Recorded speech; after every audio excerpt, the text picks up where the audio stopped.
Very excited to welcome you onto this show. Very humbled to be asked to do this, partner up with some incredible women. I mean, that's what it's all about, some power women, right? We know the guys are on here listening, so I thank you too. Today's show is going to talk about humble beginnings, y'all, because that's where I come from, very humble beginnings. If you're catching this video, hello, you can see me in my own personal studio. Cannot wait to get out to Beverly Hills soon, LA, and start shooting there too. We're going to have some amazing guests. So what is grit and grace? You know, real conversations, real people, and some real grit, right? We're going to have an incredible lineup of guest speakers. We're getting that together now, and this is our first show, so I'm super excited. So I've got a camera here, I hope you can all hear me well. Sorry for the bumps.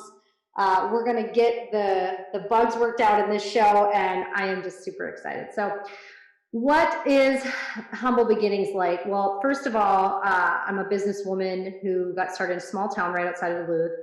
It's called Proctor, Minnesota. We have more bars than gas stations. I'm proud of that. Definitely grew up in a different type of life, but not that different than anyone else. We all have our upbringings. I would say mine had some challenges. We had a lot of bumpy roads, but we made it out fine. We're still here, but definitely have some things from experience that I'd love to share. And if I can give any of you one thing, you know, that's what this show is all about. And then obviously bringing lots of value and whatever we can. You know, I've been in the network marketing industry for now almost 14 years, which is incredible. I have 3 beautiful children. Currently married to my husband, Dennis, DJ. And, you know, we've had an incredible go. You know, we've definitely been through our fair share of things too. You know, marriage is ever changing and evolving. And I can tell you that I have grown so much from that experience. But I was engaged and married very young. My first marriage did not last long. You know, I hurt some people along the way, raised my daughter Taylor, single mom, you know, got divorced real early, ended up not having a place to live for a couple months. That was wild. But all these experiences shaped me and made me this woman I am today. And I'm really excited. You know, recently became sober, had a family of addiction all my life. It surrounds us, you know, you shake the tree and it comes down. And so we definitely have some areas to cover today, but you know, what's on my heart is business right now. You know, the woman or the businessman who is just getting started or struggling. Like that's what this show is about. Like, how do you get through the adversity? How do you get through the struggle? And I always say, share the suck, because I definitely share the suck along the journey, but I'm not afraid to talk about my mistakes, my failures. I definitely am very open, and I like that because I think it's really important that we share our journeys. And a lot of us, you know, this has happened to me many times where I didn't think a part of my journey was important or impactful until way later. And I've had incredible friends and mentors point things out to me like, why don't you share that? Why haven't you even spoke about your childhood? Why haven't you even spoke? And I think sometimes we want to protect people. I think that's truly why I didn't talk about it, because I don't have issues with my parents. I had a very loving mother. She's still around. I absolutely love her. She's nuts. You're going to hear a lot about her on the show. We'll probably have Chrissy-isms or something crazy. We call her Chrissy when we want to call her something fun. She's wild. She's fun. She's a warrior. I can say a lot of great things about her. She's still with us. My father passed away about, I want to say over 10 years ago.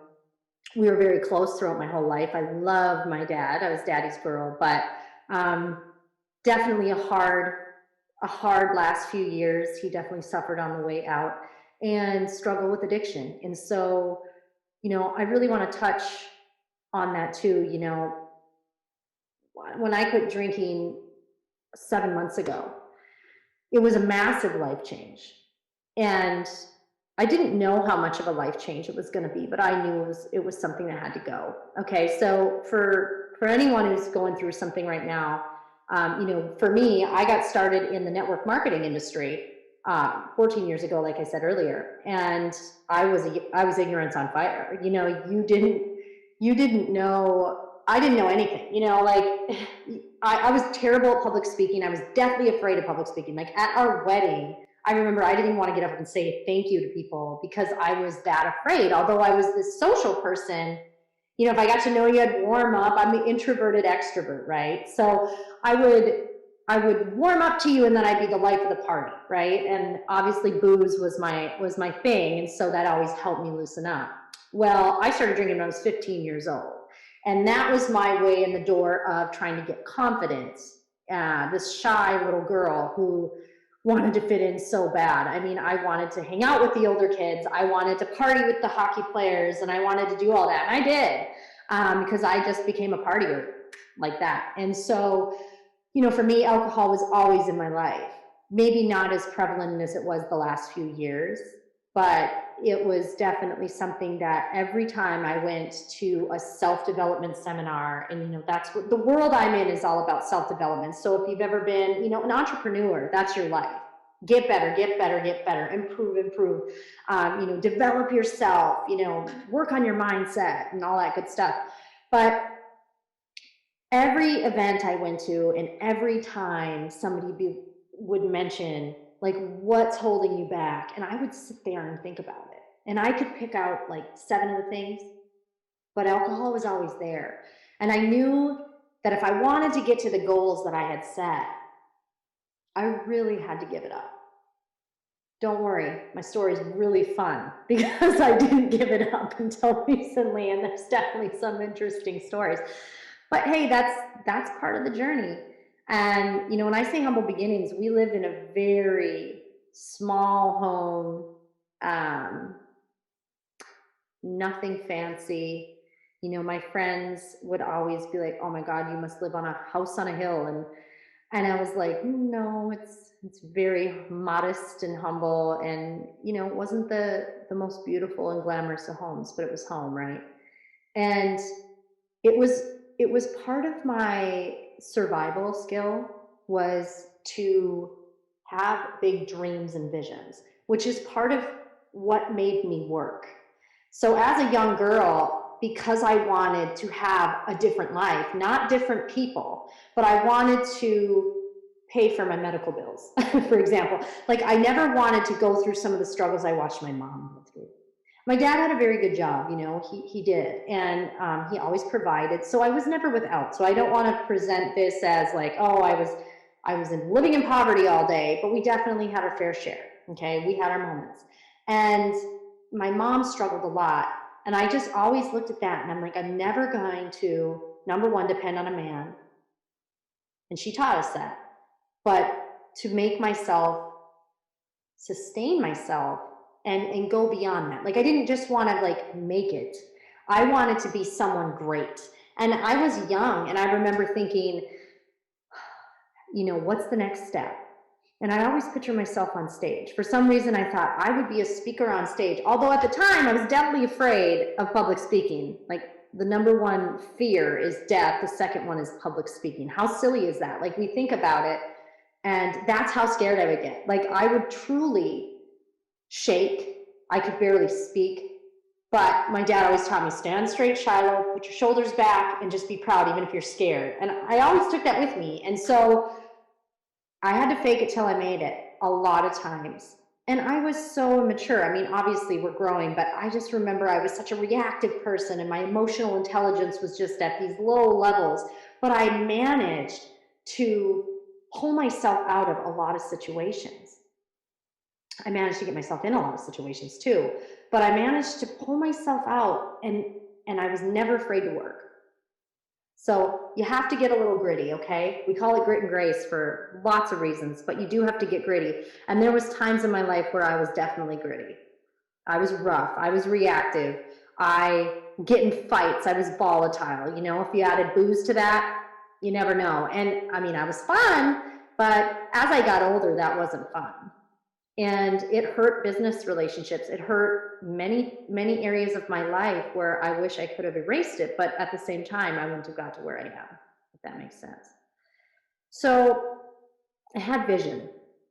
You think about the underdog. I always loved the underdog stories. I was always like, I was raised on Hollywood, okay? So movies were my jam. I wanted to be in movies. I didn't even know if I wanted to be an actress. I think I wanted to be like a stunt double or something. I dead serious. I used to practice doing stunts in the house. Us kids had to have great imaginations. We were home a lot at times where there wasn't things to do. It was watch a movie or get really freaking creative. We didn't have internet back then. I was an 80s, 90s baby.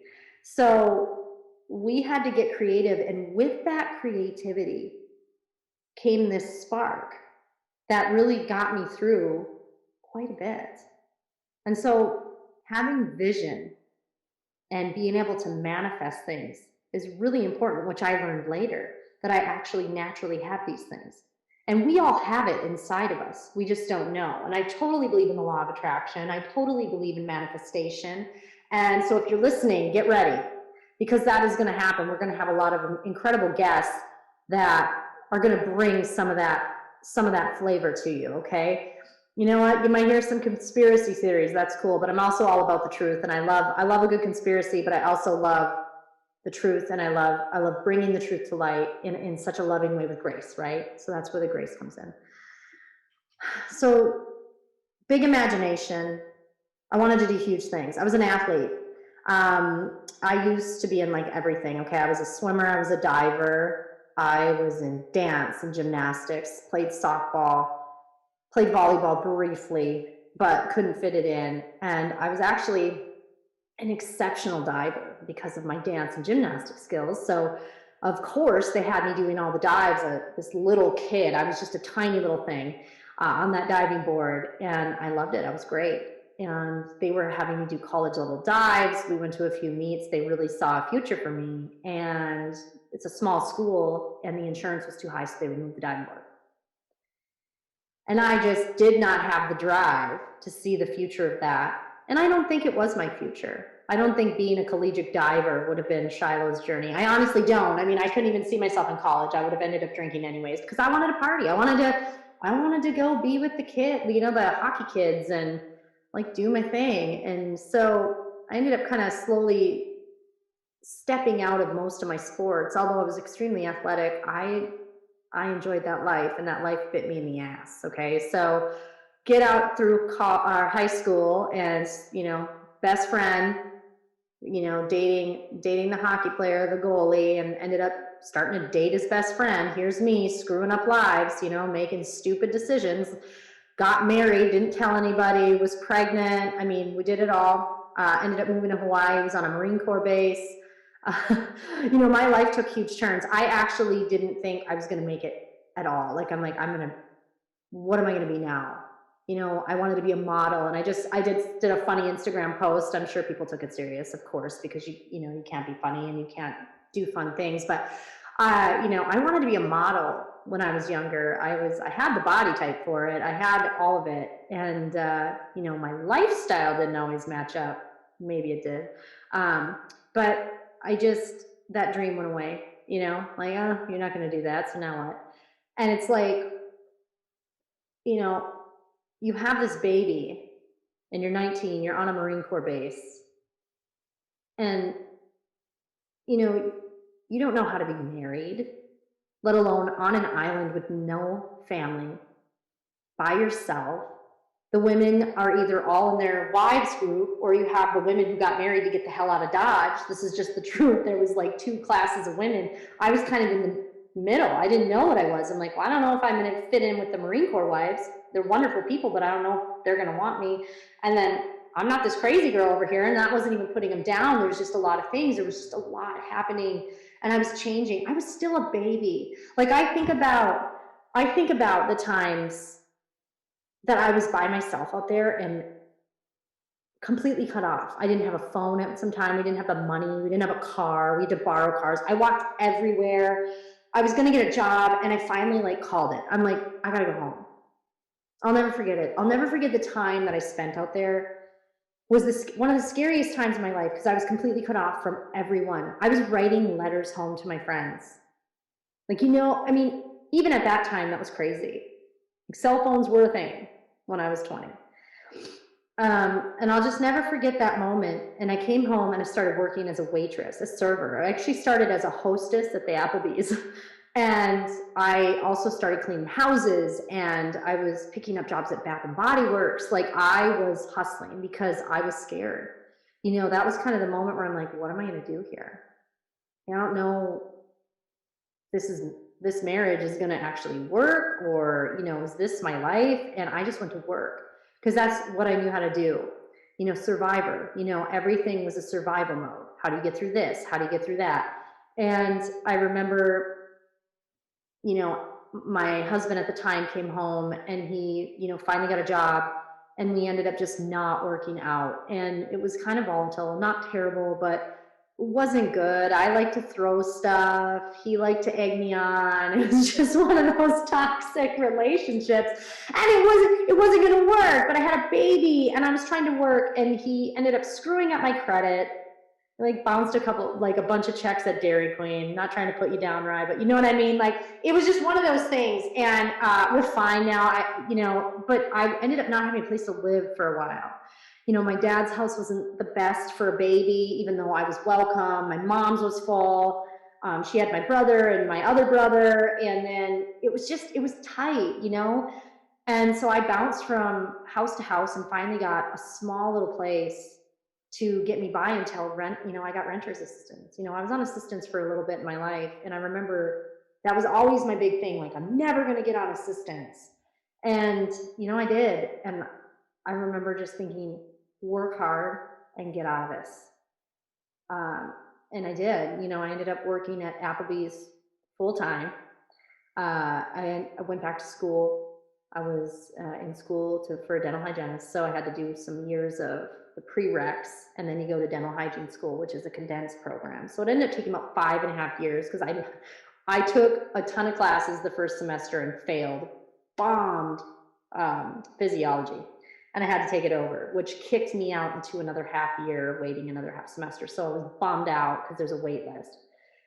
During that time, I had gotten divorced, worked my butt off, had some great memories with my Apple buddies, all the Apple buddies on here. Hello, Apple buds around the country. I love you. It's like I grew up. I worked so hard, and I was in that survival mode. And, I provided. My daughter always went to dance. She had all the things. She had the best clothes. I had a brand new car. I had a great apartment. I ended up getting a great apartment. I was dating a guy for a while. I was happy. Life was good. Ended up, ending that relationship. And my best friend from high school, one of my best friends, and I got together and got married quick, had our babies. He was a professional racer. We went all over the country traveling. It was a wild few years. My 20s were happiness, getting fat, having babies. And then it was like that moment I could breathe. So I don't know if anyone remembers when kind of the economy tanked. I think it was about 14 years ago when I got into the direct sales network marketing industry. I was a dental hygienist. I just had my third child. My husband, racer, we were making high six figures every year. It was a stressful job, but we were, happy. I mean, our life was for racing. Like, we were the racing family, and we were at the X Games, and we did that. And I loved being the mom. I loved being the mom and the wife. I took on a role that I think I always dreamed of. And I'm just adjusting because I'm video here too. I don't want anyone to see anything. Oh, dear God. I was finally in this place where I could breathe for the first time. And I think about that, I really could breathe for the first time in my life. I was always in this mode as a child. My brother and I were together a lot. I helped raise him a lot. I don't take any credit away from my mother. I won't disrespect her. There was times, and then I decided to jump ship and go do my thing, and then leave the continental United States for Hawaii. I was all over, but I was always putting myself in situations that were putting me back into survival mode. So fast forward, the economy tanks. I wanted to take maternity leave, and my husband's contract gets cut. like that. And I was devastated. I was devastated. He was devastated. I was watching a man that this was his life since he was 15 years old. Actually, before that, but the snowmobile circuit was his life. And then watching what it did to him and trying to be strong. You know, you're like, I feel super bad for you. But the way I work is I'm like, okay, you're good, right? Like, I want you to be good because I need to go work. I'll work because that's what I know how to do. So it kind of fired me up into getting back in the dental world, going to multiple offices, trying to get full-time positions, but you couldn't back then. And you just still can't, the market's flooded. And then, you know, I'm going into these offices, I'm trying to work, and I can only work so much. Plus I had a brand new baby and we're running all over, and he decides to, you know, start working for friends, and then eventually starts his own business, which was a lot of hard work. And you know, it doesn't just get off the ground. Of course I supported it. Well, at that time I get, you know, kind of thrown into this party shake company, you know, type deal. My girlfriend was doing it. I went to a party and I was like, oh my God, if I could make $500, that would seriously help us. And I wanted to help. Like, I liked working. I thought maybe I could do something with this and make some money. You know, how great would it be to actually put money in the bank account? Because I feel like I'm not providing what I need to.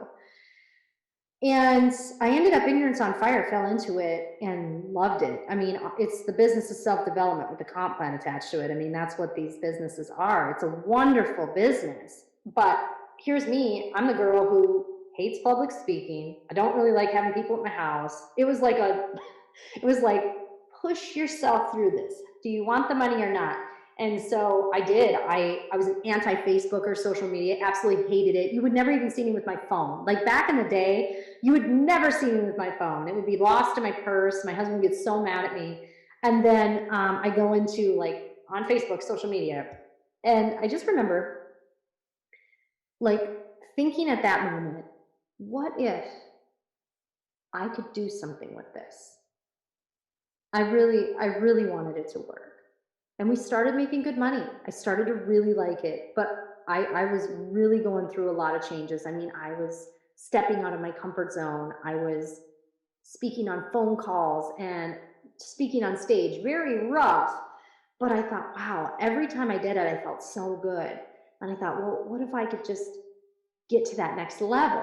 And so I did pretty well in that company. We enjoyed some trips and things like that. You know, all the flashy stuff that you see with those companies. And we learned a lot too. There were things we just didn't know. We came into a company that was soaring and it was kind of on its way back down.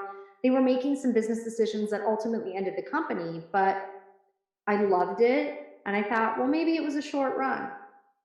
Stepped out and I started a business from home because I thought, if I could do that, I can maybe start something, right? So I ended up starting a dental staffing agency out of the house and traveled all over. It was going to cover Wisconsin, the Dakotas, all of northern Minnesota, and some of southern Minnesota. And I didn't know what I was doing. It was extremely hard, but I gave it a shot. And I put some valiant effort into it. Was not making any money, was getting not very far. It was really hard. And I got a phone call. And a friend of mine wanted me to do a project with another friend that I did not know and thought I'd be great at it. And I was like, you know what? I'll try something. There was no money tied to it. It was pretty much a learning experience to be able to work with these people. And I thought, well, I got to do something because I feel like I'm stuck while I work on my business. Why not? Mind you, I was still a dental hygienist. So not only am I running this business, I'm a dental hygienist, and then now I'm doing this project for free. I don't know what I'm doing, right? So we end up creating a company and doing all this fun stuff, the culture, the products, you know, on the back end, the side end. I was kind of learning everything about the direct sales network marketing space and thought we were going to launch a company. And lo and behold, of course, something happened and we couldn't launch it. And I remember thinking, I just put every hour, I mean, I was falling asleep at my computer. When you talk about sacrifice and what I was doing, like I was working for free, hoping to get a return one day. And then this happened. And I thought, oh my God, all a lesson though, because now that I look back on it, I'm so grateful for that 6-7 months because I learned more in that 6, 7 months on the business end, and even with myself. Like, I learned what was inside of me in this. I was doing phone calls from 7 in the morning to 1 o'clock at night, all day long. I mean, this communication skills, the skills that I was developing was worth more than weight in gold. Like, seriously. And so looking back on it, I was super grateful, but at the time I thought the rug was pulled out and I was devastated. I thought, oh my God, I just wasted all this time. I got no money. My husband was super upset with me. Like, I knew this wasn't going to work. I mean, we were strapped, you know, we needed my energy to be put into something that was producing, right? My other business wasn't taking off yet. I was a dental hygienist. I could only make so much money and I was exhausted. And I was like, okay. So I ended up getting into another network marketing direct sales company, and boom, it explodes. Did really well. It was incredible. Built a really amazing team, was part of an incredible business. The business is still around. It's still a great business. And spent almost 6 years there. And during that time, there was a lot of things that happened in my personal life, in business. People change, people grow. Our marriage had suffered a lot. You know, I jumped into this like spotlight position, and in a way, at times didn't know how to handle it. I lost my identity. I remember, you know, if you're on here, I get it. I got you. I mean, you think you have to dress a certain way. You think you have to talk a certain way. You think you have to do things a certain way. And I got lost. Like this part of me, this Shiloh that was dying to just come out and not be so filtered, right, in this filtered world, because that's what I felt. I constantly felt like I was being told no, or even though it wasn't true, it was my own self. But I always felt like I couldn't be my true self without having consequences. And then you add drinking to a high stress situation, and I couldn't handle the pressure at times. And I did really well, but there were things like my personal life and my children that were not doing very well. My marriage was suffering. We had gone on our ups and downs. Part of that was on me. Part of it was my husband had changed too. And we were struggling to find that balance. I was pushing my kids away, and I needed something to give. So it took me a long time, but I made a decision to exit. And I didn't know how that was going to go. I didn't know if I would do another company. When I first started thinking about it, did I leave the industry, or do I go to another company? And I ultimately chose to partner up with some people and do a different company, but at the same type of business.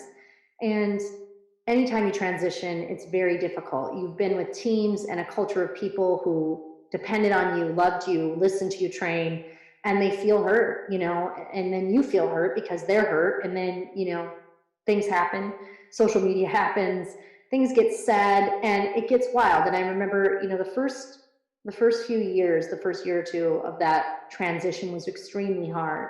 And for me, it took a toll emotionally and mentally and even physically. I ended up like I was destroying myself. I was drinking all the time.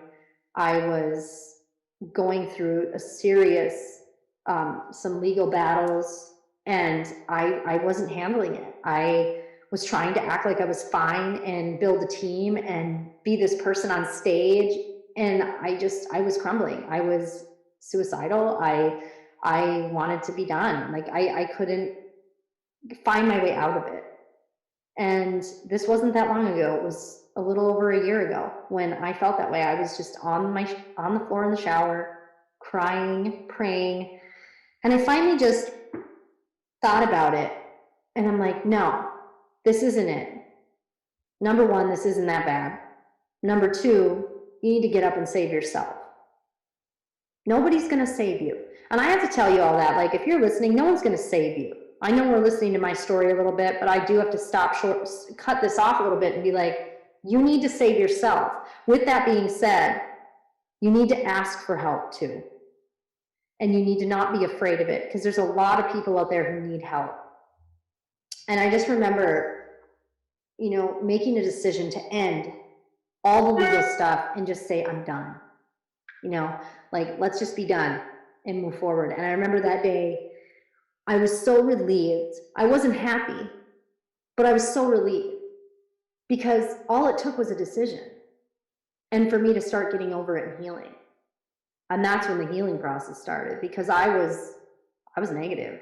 I had got jaded for that for years. I mean, I feel bad for people who were working with me. I'm sure they got some negativity from me. I'm sure they saw a very different version of the woman they thought they were joining. And that, for me, that's a really hard thing to talk about because I care so much about the people I work with. And for me to go through some of the battles I went through this last few years is devastating, you know, but it was all part of it. You know, people came in, they came out. It was a season, and that's okay. But for the first few years, I was just in my own shitstorm that I couldn't see the light. I couldn't see the positive in it. And there were so many blessings. We were having blessings daily, business-wise. And I was so wrapped up in my sadness and anxiety and depression and drinking, and I couldn't see it for a while. And it did take me some time to heal. And, you know, last Christmas, not this past one, but the one prior, my grandmother, Nella, passed away right before Christmas Eve. And we were ready, but it was very hard because she was the matriarch. You know, she kept the family together. She was that person. She always smiled and she was so loving. And there were so many things that she left with us, but with me was my time to let go. It was like my message to life is too short. It's time to heal it and move on. So I dove into yoga. I'm a yogi, so you're going to hear about that on here too. I love fitness. I love yoga. You know, it's me in a nutshell, like staying healthy. So for the past 3 years, when I'm watching my entire world like shift and I was watching myself physically fall apart, it was so hard because I'm like, this isn't who I am.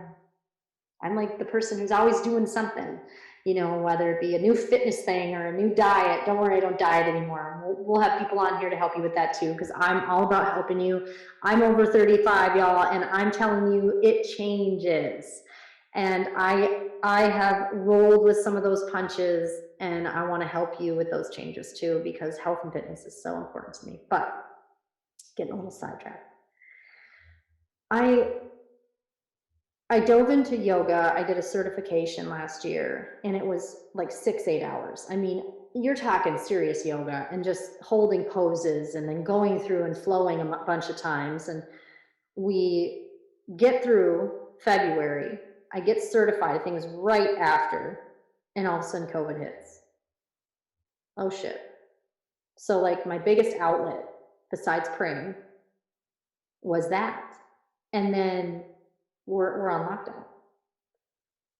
So I don't know what's going to happen with business, number one. I don't know if what anyone's going to do. Are my kids going to be okay? And I actually handled it pretty good. I thought, well, I'm home all the time because I work from home. We can make it. My husband has his own business. Let's just see what happens. Well, our business, my business exploded. I'm an online business. Everything's run virtually. And so we exploded. Thank you.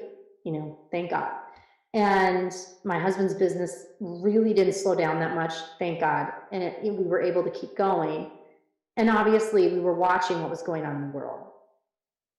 With a lot of things, I had not healed emotionally. I started to drink a lot more at times. And I knew I had to stop because what it was doing before was just numbing the pain. Now I'm just doing it to do it. I really didn't have any pain to numb anymore. I could find some. I could dig up some old traumas, but that's not going to work. And so I was scared and secretly trying to quit. And I had attempted to quit a couple times alone. And I was taking, big breaks. I would do a detox because that was my way of being like, oh, I'm not going to have alcohol for a little bit. And then I would kind of do that dance like I've done for years. And one night I had been drinking all day off and on, and I ended up going on a live and in front of everybody had a public breakdown. And not just any breakdown, I was really aggressive. I had a lot of anger in it. I said a lot of things, and it was politically charged, very opinionated, and it was embarrassing. It was a full-on public meltdown. And it was a moment where I woke up the next day and I wanted to hide forever. I was beyond devastated because I just did that in front of not only colleagues, friends, people who care about me, people I care about, people I respected. Instantly, I lost people, and I deserved it. But it gave me a minute to think, and it was that moment. I was by myself in the morning, and I remember thinking, this is it. You didn't want it to come to this, but this is what happened. So they call it your rock bottom, and I definitely hit it. There was a lot of damage done, I'll say it that way, in so many areas. And I decided I was done. I was going to quit drinking. I found some support, and I've been sober ever since. It's been 7 months, and I am the happiest I've ever been in my life. So I started drinking at 15, not every day, but the last 3 years became a serious issue. And it was time. It's time to level up my business. It's time to level up my life. And it's time to do things I wanted to do, like this podcast. I've been putting this podcast out for 5 years, and Candace at Lux has been an incredible woman who supports me and supported this. So I am extremely excited to bring you this Grit and Great podcast, talk a lot about my life and what I can bring to you, but also just get a little gritty. Like, listen, the truth can be gritty. Hearing the truth can be gritty, and we don't always want to hear it, but we need to hear it. But we can do it gracefully, right? And that's why we're here. So this little girl, this underdog, I shouldn't be here. I'll just say that right now. I shouldn't be here. The statistics, the way I grew up, how everything went down, I shouldn't be where I am. I shouldn't be in the space I'm in, making 7 figures and helping others, and being able to speak on stages, thousands, being able to have a podcast and meet incredible people and be connected to incredible people and help and give back. That shouldn't have been me. If you would put me on paper as a kid, I wouldn't be here. Because we have 2 choices. Our past can either define us, shape us, and push us, or it can keep us where we're at. It can be our excuse. And I have not been through everything, and there's people out there who have been through much more than me. I'm extremely blessed, and I'm very grateful. But if I can do anything with what I've been through and what I have available to me, maybe we can change the world. And that's what it's all about. So, thank you for joining me on this incredible day, or wherever you're catching us from. Obviously, hair and makeup done by myself. I'm wearing sweats and have some high heels on because, hello, you have to wear some nice shoes. Fashion is also my jam, so we're going to have a lot of variety on the show.